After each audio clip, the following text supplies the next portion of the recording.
Welcome to Classic Paranormal, where we bring you true stories of the weird, strange, and otherworldly from works of literature from the past that time forgot. Don't forget to hit the share button to help promote this podcast. In this inaugural series of episodes, you'll be entertained by Elsa Barker's Letters from a Living Dead Man, first published in 1919. Introduction. One night last year in Paris, I was strongly impelled to take up a pencil and write. Though what I was to write about, I had no idea. Yielding to the impulse, my hand was seized as if from the outside, and a remarkable message of a personal nature came, followed by the signature, X. The purport of the message was clear, but the signature puzzled me. The following day, I showed this writing to a friend, asking her if she had any idea who X was. Why, she replied, "Don't you know that is what we always called Mr. Dash?"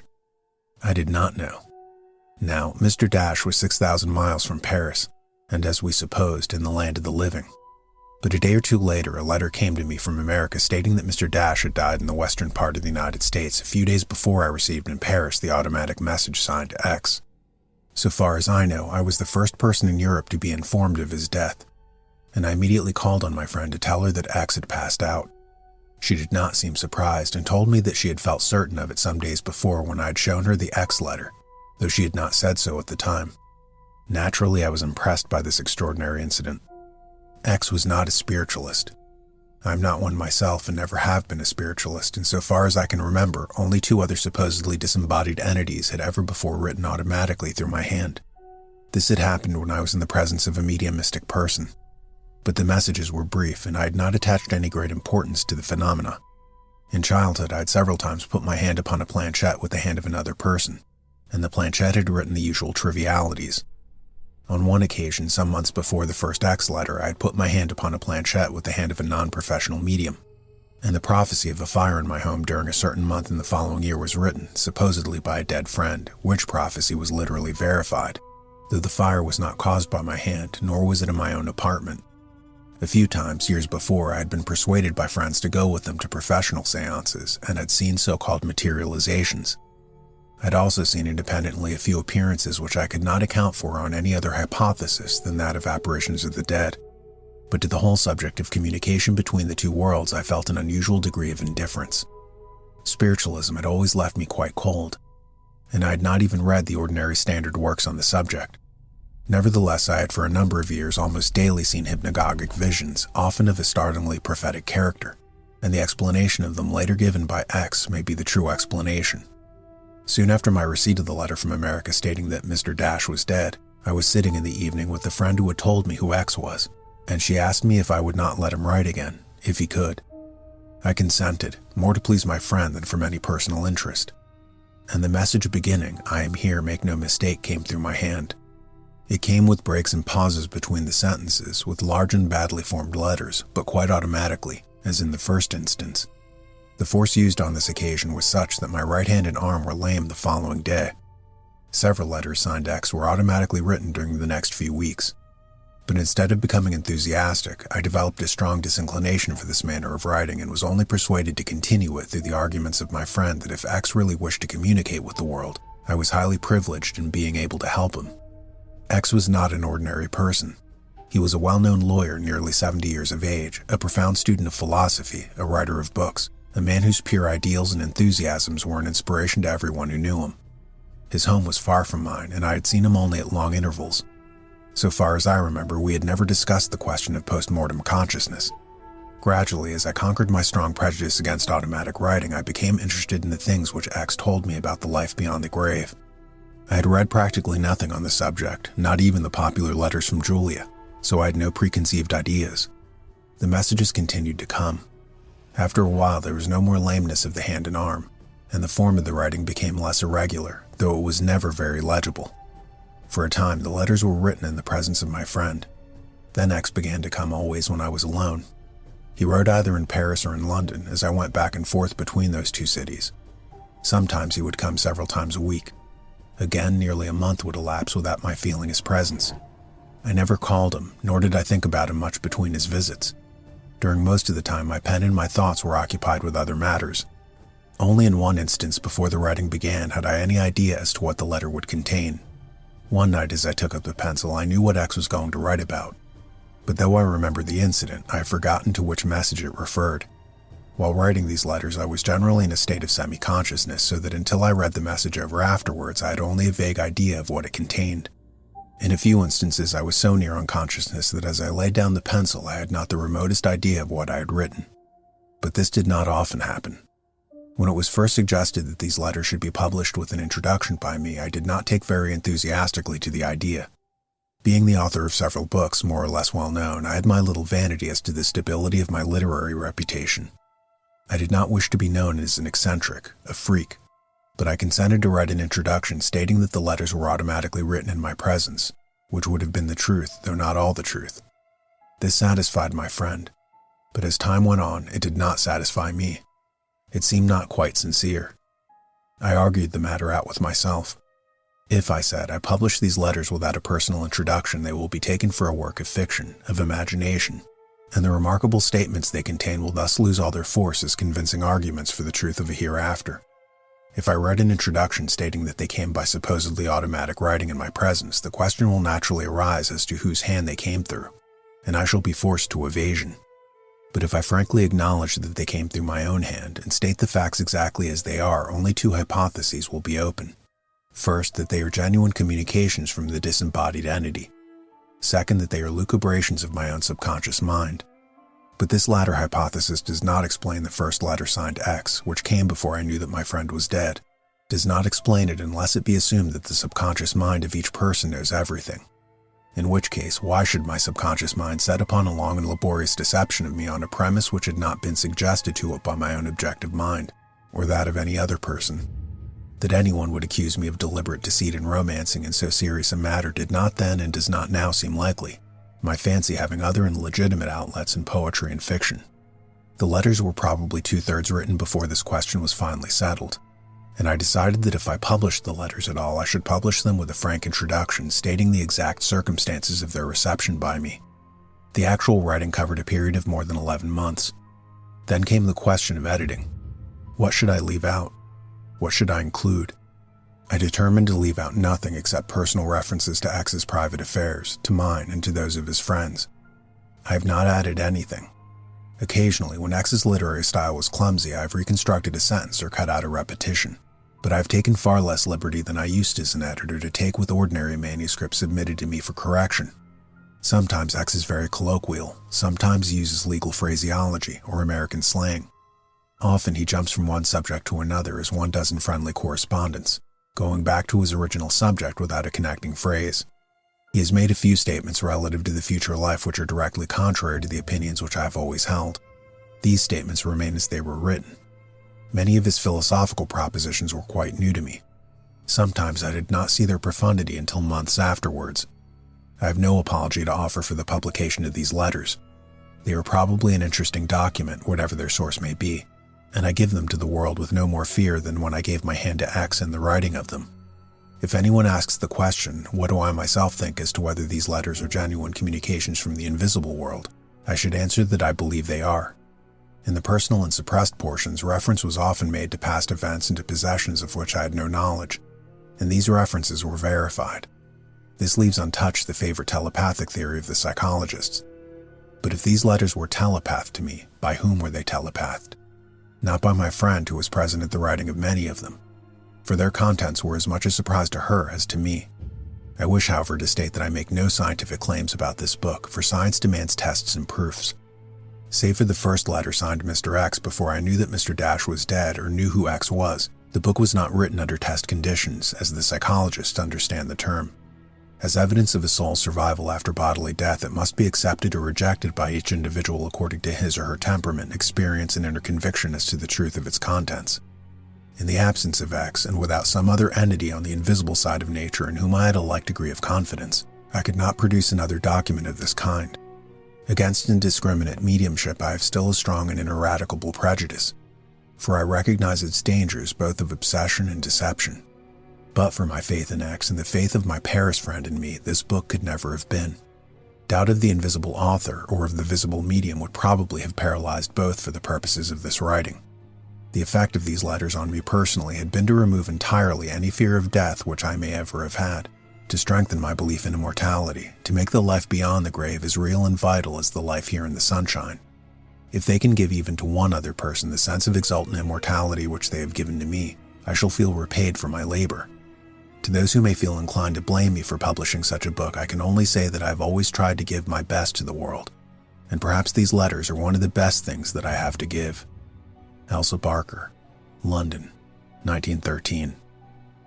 Letters from a Living Dead Man. Letter 1. The Return. I am here, make no mistake. It was I who spoke before, and I now speak again. I have had a wonderful experience. Much that I had forgotten I can now remember. What has happened was for the best. It was inevitable. I can see you, though not very distinctly.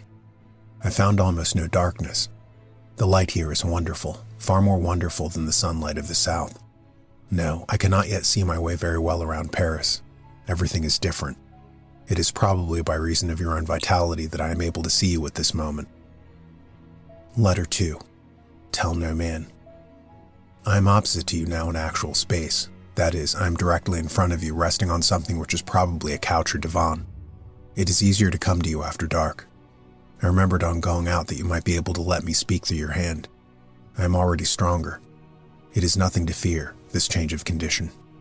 I cannot tell you how long I was silent. It did not seem long. It was I who signed X. The teacher helped me to make the connection. You had better tell no one for a while, except blank, that I've come, as I do not want any obstructions to my coming when and where I will. Lend me your hand sometimes. I will not misuse it.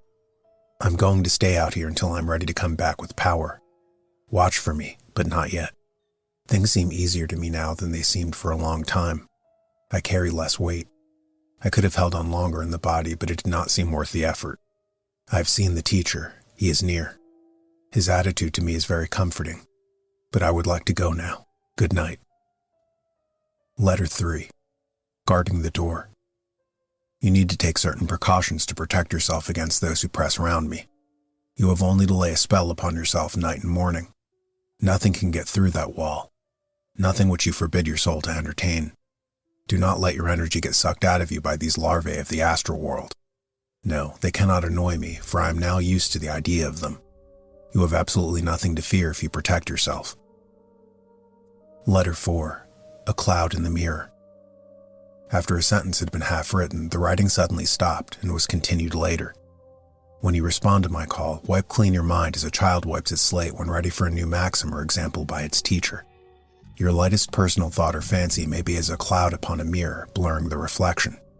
You can receive letters by this means, provided your mind does not begin to work independently, to question in the midst of the writing. I was not stopped this time as before by beings gathering round, but by your own curiosity as to the end of an unusual sentence. You suddenly became positive instead of negative, as if the receiving instrument in a telegraph office should begin to send a message of its own. I have learned here the reason for many psychic things which formerly puzzled me, and I am determined if possible to protect you from the danger of cross-currents in this work. There was one night when I called you and you would not let me in. Was that kind? But I am not reproaching you. I shall come again and again until my work is done. I will come to you in a dream before long and will show you many things. Letter 5. The Promise of Things Untold. After a time I will share with you certain knowledge that I have gained since coming out. I see the past now as through an open window. I see the road by which I have come and can map out the road by which I mean to go. Everything seems easy now. I could do twice as much work as I do. I feel so strong. As yet I have not settled down anywhere, but am moving about as the fancy takes me.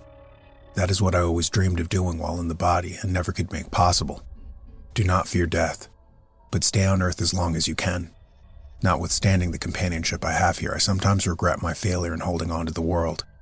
But regrets have less weight on this side, like our bodies. Everything is well with me.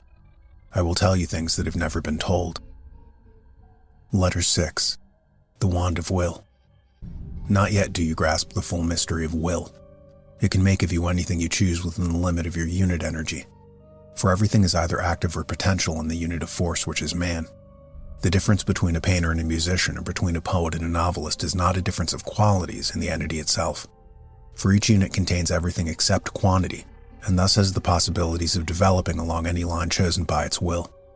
The choice may have been made ages ago. It takes a long time, often many lives, to evolve an art or a faculty for one particular kind of work in preference to all others. Concentration is the secret power, here as elsewhere.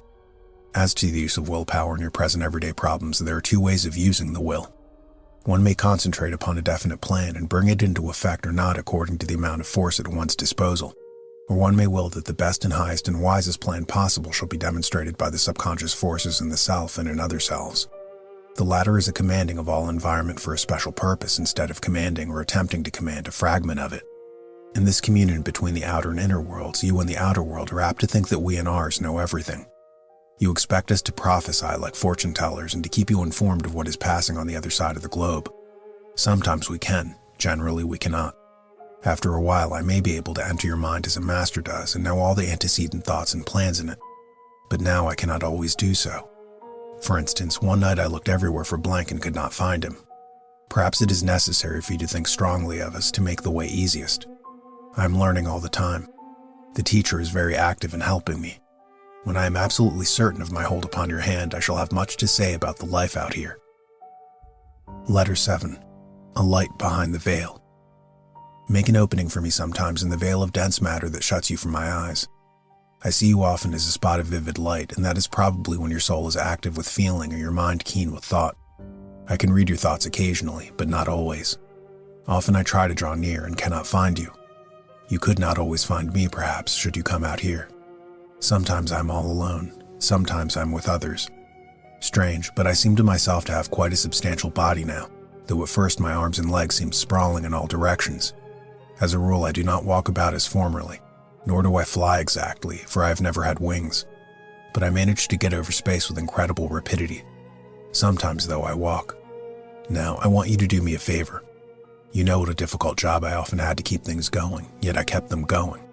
Don't you get discouraged about the material wherewithal for your work. Work right ahead as if the supply were there, and it will be there.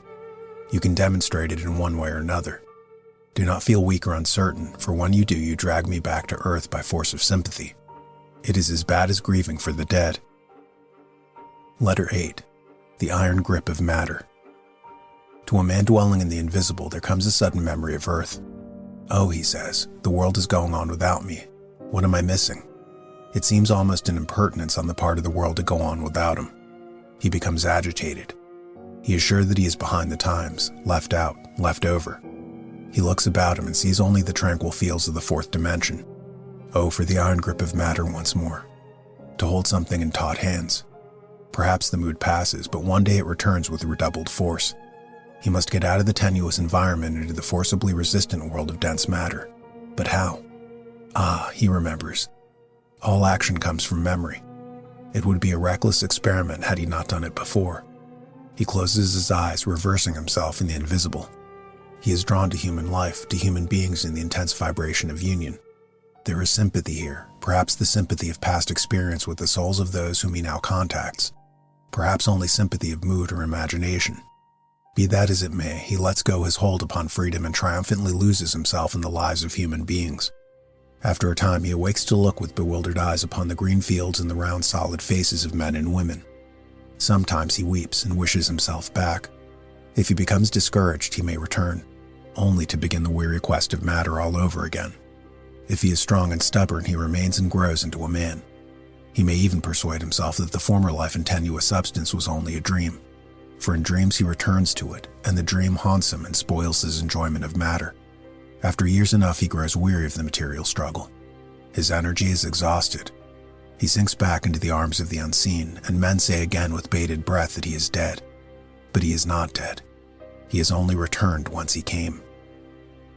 Letter 9. Where souls go up and down. My friend, there is nothing to fear in death.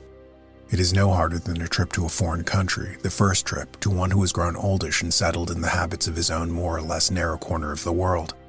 When a man comes out here, the strangers whom he meets seem no more strange than the foreign people seem to one who first goes among them. He does not always understand them. There again, his experience is like a sojourn in a foreign country. Then, after a while, he begins to make friendly advances and to smile with the eyes. The question, "Where are you from?" meets with a similar response to that on Earth. One is from California, another is from Boston, another is from London. This is when we meet on the high roads of travel. for there are lanes of travel over here where the souls go up and down as on the earth. Such a road is generally the most direct line between two great centers, but it is never on the line of a railway. There would be too much noise. We can hear sounds made on the earth.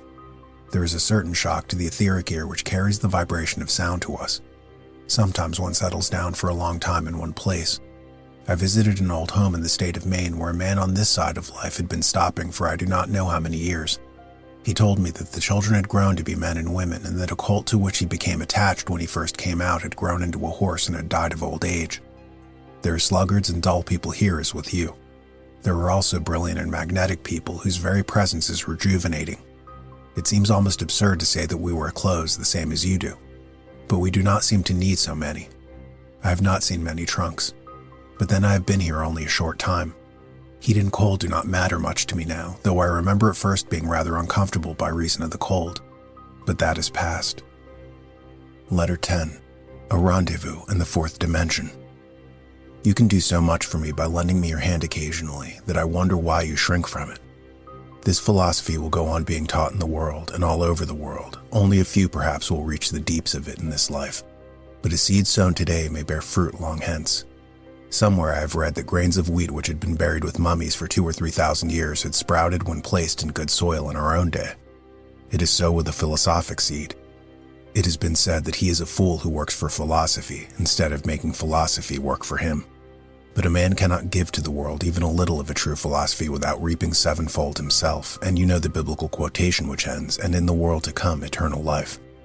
To get, one must give. That is the law.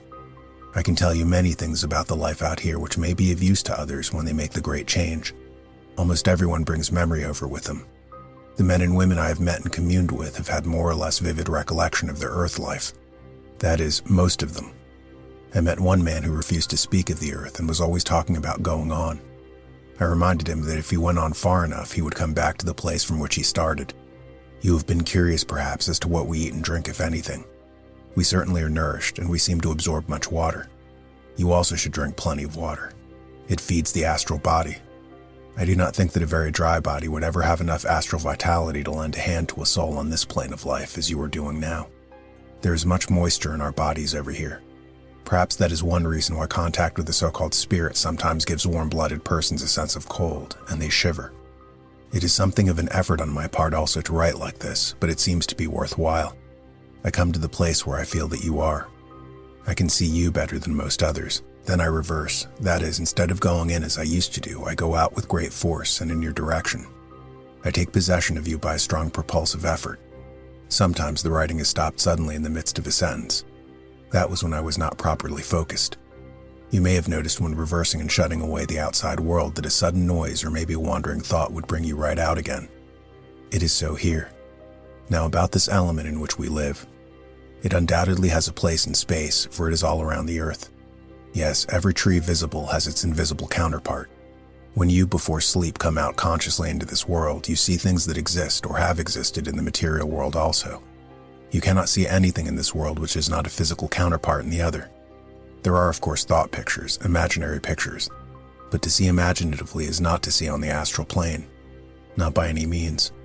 The things you see before going to sleep have real existence, and by changing your rate of vibration you come out into this world. Or rather, you go back into it, for you have to go in order to come out. Imagination has great power. If you make a picture in the mind, the vibrations of the body may adjust to it if the will is directed that way, as in thoughts of health or sickness. It might be well as an experiment when you want to come out here to choose a certain symbol and hold it before your eyes. I do not say that it would help to change the vibration, but it might. I wonder if you could see me if just before falling asleep you should come out here with that thought and that desire dominant in your mind. I am strong today because I have been long with one who is stronger. And if you want to make the experiment of trying to find me this night, I may be able to help you better than at another time. There is so much to say, and I can seldom talk with you. If you were differently situated and quite free from other things, I could perhaps come often. I am learning much that I should like to give you. For instance, I think I can show you how to come out here at will, as the masters do constantly. At first I took only your arm to write with, but now I get a better hold of the psychic's organization. I saw that I was not working in the best way, that there was a waste somewhere, so I asked the teacher for instruction in the matter. By this new method you will not feel so tired afterwards, nor shall I. I am going now and will try to meet you in a few minutes. If the experiment should fail, do not be discouraged, but try again some other time. You will know me all right if you do see me. Letter 11. The boy, Lionel. You will be interested to know that there are people out here as on the earth who devote themselves to the welfare of others. There is even a large organization of souls who call themselves a league.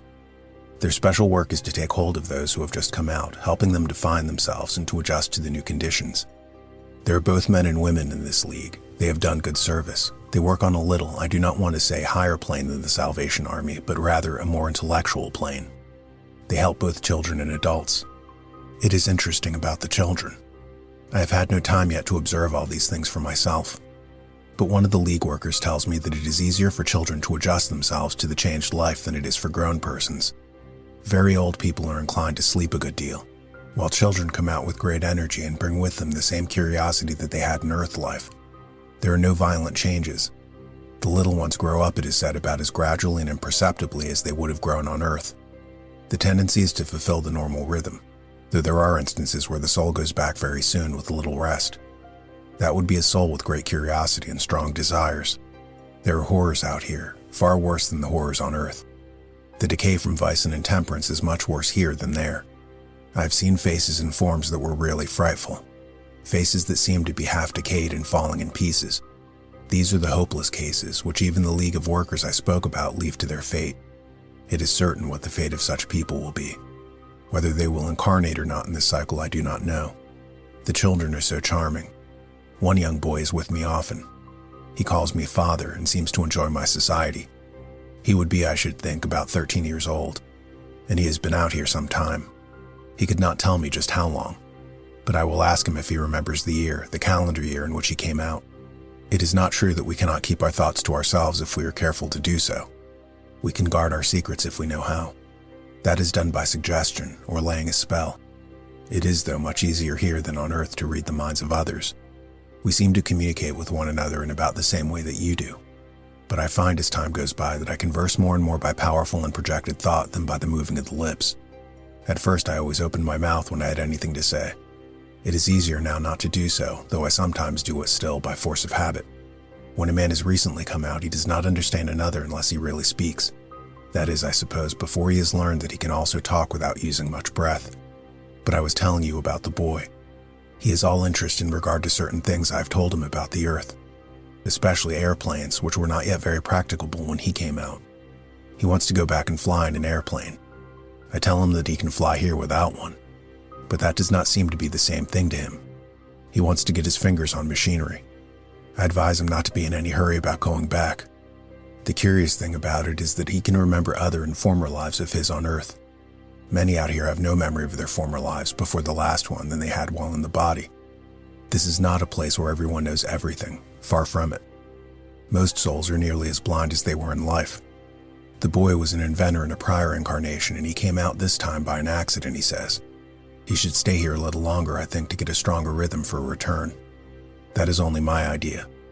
I am so interested in the boy that I should like to keep him, and perhaps that influences my judgment somewhat.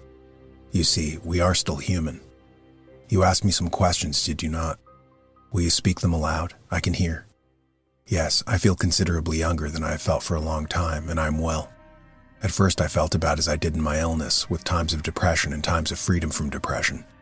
But now I'm all right. My body does not give me much trouble. I believe that old people grow younger here until they reach their prime again, and that then they may hold it for a long time. You see, I have not become all wise. I have been able to pick up a good deal of knowledge which I had forgotten. But about all the details of this life, I still have much to learn. Your curiosity will help me to study conditions and to make inquiries which otherwise I might not have done for a long time, if ever. Most people do not seem to learn much out here, except that naturally they learn the best and easiest way of getting on, as in earth life. Yes, there are schools here where any who wish for instruction can receive it, if they are fit. But there are only a few great teachers. The average college professor is not a being of supreme wisdom, whether here or there. Letter 12. The Pattern World. There is something I want to qualify in what I said the other day, that there is nothing out here which has not existed on the earth. Since then, I've learned that that statement is not exactly true. There are strata here. This I've learned recently. I still believe that in the lowest stratum next to the Earth, all or nearly all that exists has existed on Earth in dense matter. Go a little farther up, a little farther away. How far I cannot say by actual measurement.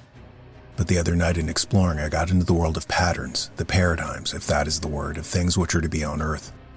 I saw forms of things which, so far as I know, have not existed on your planet. Inventions, for example.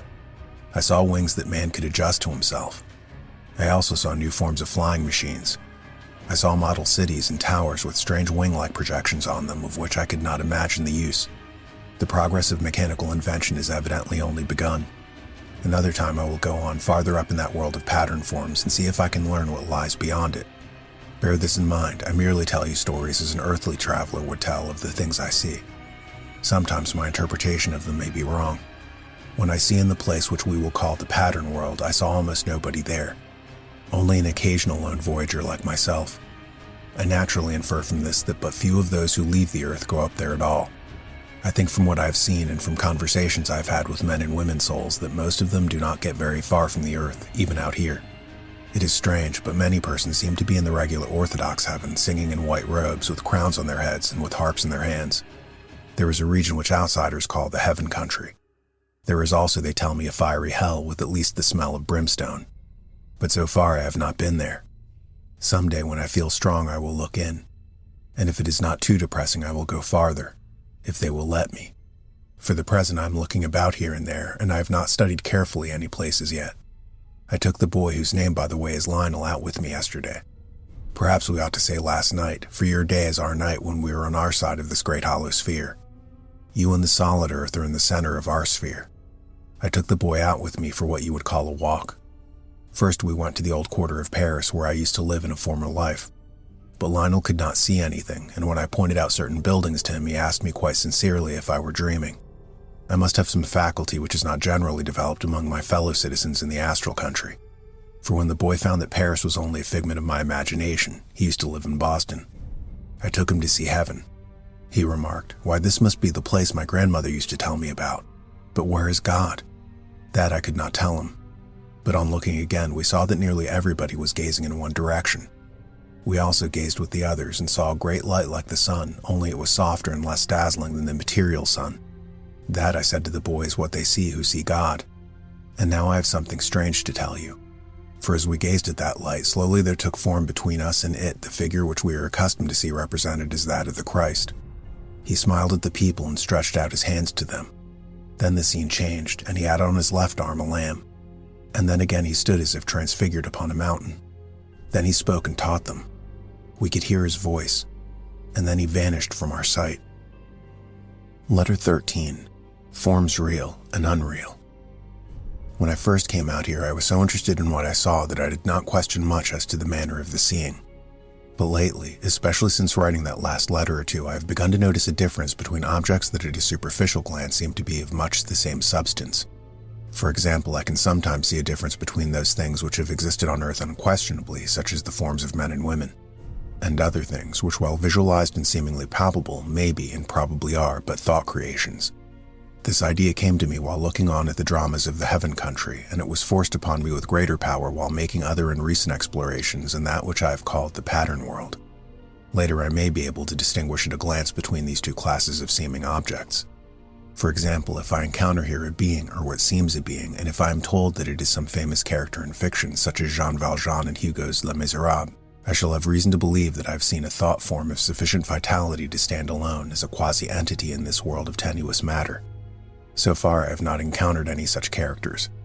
Of course, unless I were able to hold converse with a being, a form, or saw others do so, I could not positively state that it had an essential existence. Hereafter I shall often put things to the test in this way. If I can talk to a seeming entity, and if it can answer me, I am justified in considering it as a reality. A character in fiction or any other mental creation, however vivid as a picture, would have no soul, no unit of force, no real self. Whatever comes to me merely as a picture, I shall try to submit to this test. If I see a peculiar form of tree or animal and can touch and feel it, for the senses here are quite as acute as those of Earth, I know that it exists in the subtle matter of this plane.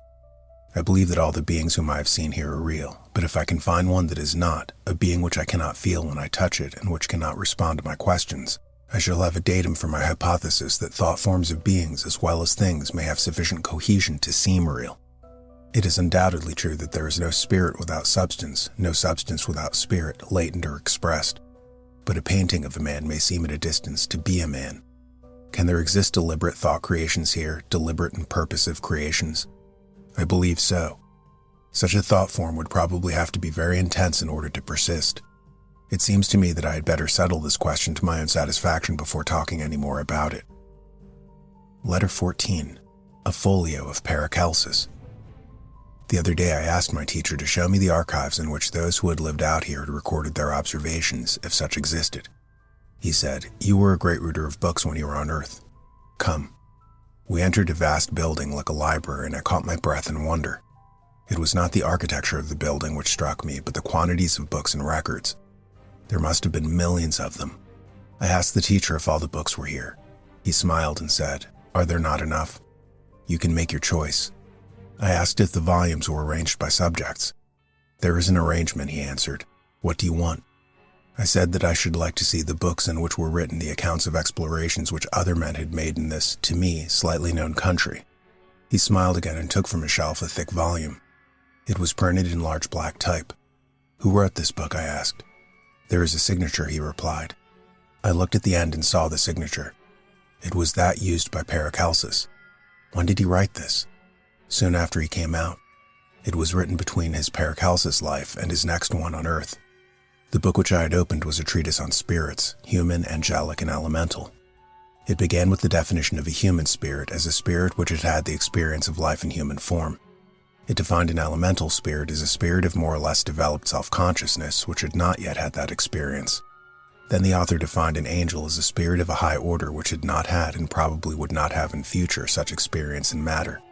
He went on to state that angelic spirits were divided into two sharply defined groups, the celestial and the infernal. The former being those angels who worked towards harmony with the laws of God, the latter being those angels who worked against that harmony. But he said that both these orders of angels were necessary, each to the other's existence. That if all were good, the universe would cease to be. That good itself would cease to be through the failure of its opposite, evil. He said that in the archives of the angelic regions there were cases on record where a good angel had become bad or a bad angel had become good, but that such cases were of rare occurrence. He then went on to warn his fellow souls who had been sojourning in that realm in which he then wrote, and in which I knew myself also to be, against holding communion with evil spirits. He declared that in the subtler forms of life there were more temptations than in the earth life, that he himself had often been assailed by malignant angels who had urged him to join forces with them, and that their arguments were sometimes extremely plausible. He said that while living on Earth he had often had conversations with spirits, both good and bad, but that while on Earth he had never, so far as he knew, held converse with an angel of a malignant nature. He advised his readers that there was one way to determine whether a being of the subtler world was an angel or merely a human or an elemental spirit, and that was by the greater brilliancy of the light which surrounded an angel. He said that both good and bad angels were extremely brilliant, but that there was a difference between them, perceptible at the first glance at their faces, that the eyes of the celestial angels were aflame with love and intellect, while the eyes of the infernal angels were very unpleasant to encounter. He said that it would be possible for an infernal angel to disguise himself to a mortal so that he might be mistaken for an angel of light, but that it was practically impossible for an angel to disguise his real nature from those souls who were living in their subtle bodies. I will perhaps say more on this subject another night. I must rest now. Letter 15. A Roman toga. One thing which makes this country so interesting to me is its lack of conventionality. No two persons are dressed in the same way. Or no, I do not mean that exactly, but many are so eccentrically dressed that their appearance gives variety to the whole. My own clothes are as a rule similar to those I wore on Earth, though I have, as an experiment, when dwelling in thought on one of my long past lives, put on the garments of the period. It is easy to get the clothes one wants here. I do not know how I became possessed of the garments which I wore on coming out, but when I began to take notice of such things I found myself dressed about as usual. I am not yet sure whether I brought my clothes with me. There are many people here in costumes of ancient days. I do not infer from this fact that they have been here all those ages. I think they wear such clothes because they like them. As a rule, most persons stay near the place where they lived on Earth, but I have been a wanderer from the first. I go rapidly from one country to another. One night or day with you, I may take my rest in America. The next night I may rest in Paris. I've spent hours of repose on the divan in your sitting room, and you did not know that I was there. I doubt, though, if I could stay for hours in your house when I was myself awake without your sensing my presence. Do not think, however, from what I just said, that it is necessary for me to rest on the solid matter of your world. Not at all. We can rest on the tenuous substance of our own world. One day, when I had been here only a short time, I saw a woman dressed in a Greek costume and asked her where she got her clothes. She replied that she had made them. I asked her how, and she said, "Why, first I made a pattern in my mind, and then the thing became a garment." "Did you take every stitch?" "Not as I should have done on Earth." I looked closer and saw that the whole garment seemed to be in one piece and that it was caught on the shoulders by jeweled pins. I asked where she had got the jeweled pins, and she said that a friend had given them to her. Then I asked her where the friend had got them. She told me that she did not know, but that she would ask him. Soon after that, she left me, and I have not seen her since. So the question is still unanswered. I began to experiment to see if I could also make things. It was then that I conceived the idea of wearing a Roman toga. But for the life of me, I could not remember what a Roman toga looked like. When next I met the teacher, I told him of my wish to wear a toga of my own making, and he carefully showed me how to create garments such as I desired. To fix the pattern and shape clearly in my mind, to visualize it, and then by power to desire to draw the subtle matter of the thought world around the pattern so as to actually form the garment. Then I said, "The matter of the thought world, as you call it, is not the same kind of matter as that of my body, for instance?" "In the last analysis," he answered, "there is only one kind of matter in both worlds. But there is a great difference of vibration and tenuity. Now the thought substance of which our garments are formed seems to be an extremely tenuous form of matter, while our bodies seem to be pretty solid. We do not feel at all like transparent angels sitting on damp clouds. Were it not for the quickness with which I get over space, I should think sometimes that my body was as solid as ever. I can often see you, and to me you seem tenuous. It is all, I suppose, the old question of adjusting to environment. At first I could not do it, and had some trouble in learning to adjust the amount of energy necessary for each particular action. So little energy is required here to move myself about that at first, when I started to go a short distance, say a few yards, I would find myself a mile away. But I am now pretty well adjusted. I must be storing up energy here for a good hard life when I return to the earth again. The hardest work I do now is coming right through your hand, but you offer less and less resistance as time goes on. In the beginning it took all my strength. Now it takes only a comparatively small effort. Yet I could not do it long at a time without using my own vitality, and that I will not do. You may have noticed that you are no longer fatigued after the writing, though you used to be at first. But I was speaking of the lack of conventionality out here. Souls hail each other when they want to without much ceremony. I've seen a few old women who were afraid to talk to a stranger, but probably they had not been here long and the earth habit still clung to them. Do not think, however, that society here is too free and easy. It is not that, but men and women do not seem to be afraid of each other here as they were on Earth. You've been listening to Classic Paranormal's reading of Letters of a Living Dead Man by Elsa Barker. This was merely the first installment. Be sure to click into the succeeding episodes until the book is complete. Until then, followers of the freaky, aficionados of the afterworldly, connoisseurs of the creepy, stay spooky.